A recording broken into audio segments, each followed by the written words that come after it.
Now, former President Jacob Zuma has once again lashed out at his successor, accusing Cyril Ramaphosa of plunging the ANC into disarray. He made those comments at an event held by the newly formed uMkhonto weSizwe party in Verulam yesterday, where he received quite a rousing reception. Zuma also announced, you might remember, he announced about a week ago that he won't be voting for the ANC in the lead up to next year's elections. He believes that the MK party is a suitable alternative.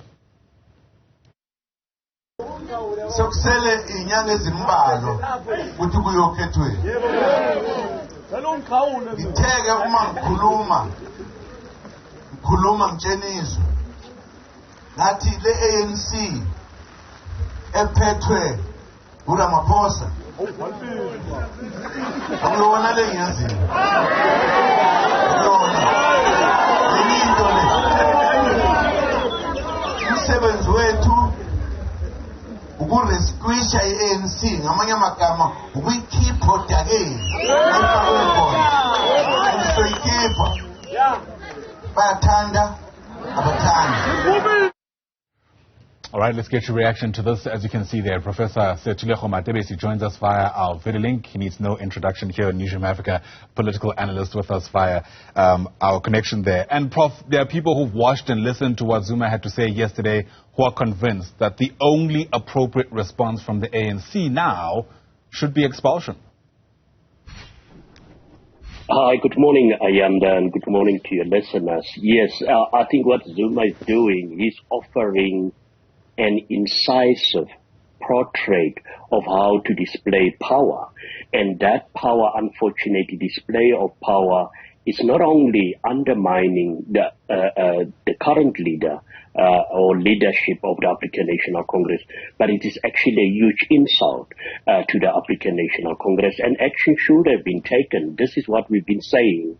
The African National Congress should be bold in taking action so that everyone can know it's not business and as usual.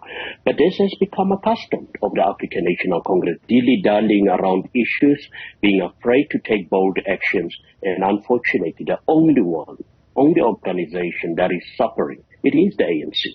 Yeah. There are also people who are suggesting that the ultimate price will also be paid by the party in KwaZulu-Natal.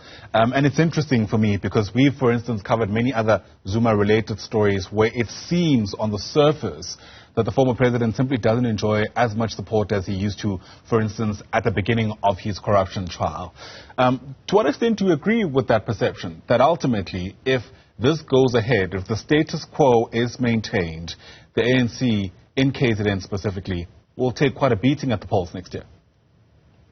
Yes, I've also taken note of some commentators who say perhaps Zuma lost his appeal to South Africans. And it's not about that. Remember, you've got too many opposition party, and this time around you've got a new party formed by the former Secretary General. These were key people in the African National Congress.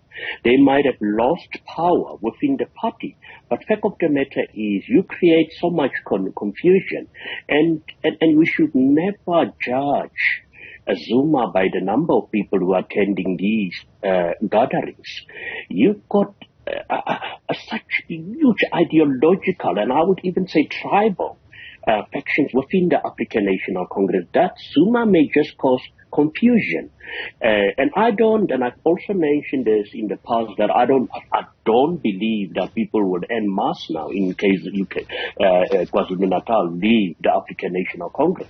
But fact of the matter is, this Zuma issue, MK, will cause some disruptions, huge disruptions and confusion within the African National Congress. It's so interesting that you speak of confusion, because that, according to some people, leads to a lot of disillusionment that we've seen, which is not great for a country whose democracy, some might argue, already feels diluted by just how many people who don't show up at the polls. To what extent should we be worried about that this kind of confusion you speak of, the fact that there are just so many different parties pulling in so many different directions, might lead people to just saying, actually, I'm not going to participate in any of this?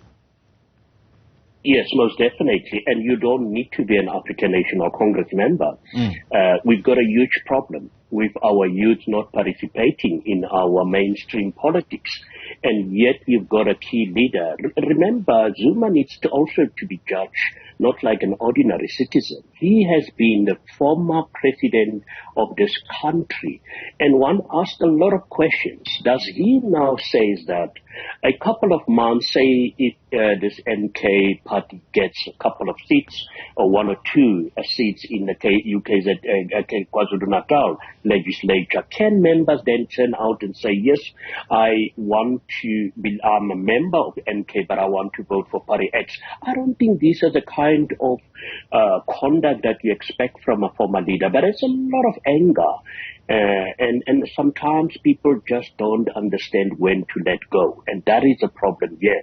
And I think that is the message that Zuma is also sending, whether consciously or unconsciously, to those who has not yet been convinced to participate in our mainstream politics, let alone the internal dynamics of the African National Congress. But if we talk about mainstream politics, I think it's this kind of thing that also becomes just a huge discouragement for people to participate in a mainstream politics. Yeah, it's interesting to also see what's already emerging around how the ANC might respond to this. Already the Mail and Guardian reporting that apparently Dr. Nkosazana Dlamini Zuma and Dr. Zweli Mkhize have been the two chosen ones, if you like, who've been sent as part of this delegation to try neutralize the former president, whatever that means. In your mind, if this is the plan, do you reckon it's a plan that will work? No, most definitely not. We have seen, and I mean, our history have also given us an incisive portrait of how the former president operates and behaves. Once he has made a decision, I can't see him now suddenly deciding, changing that particular route that he has taken. We've seen it on numerous occasions, how he becomes steadfast on some of the decisions that he has taken. I think for him will be a step backward because he wants to disrupt the leadership of President Cyril Ramaphosa.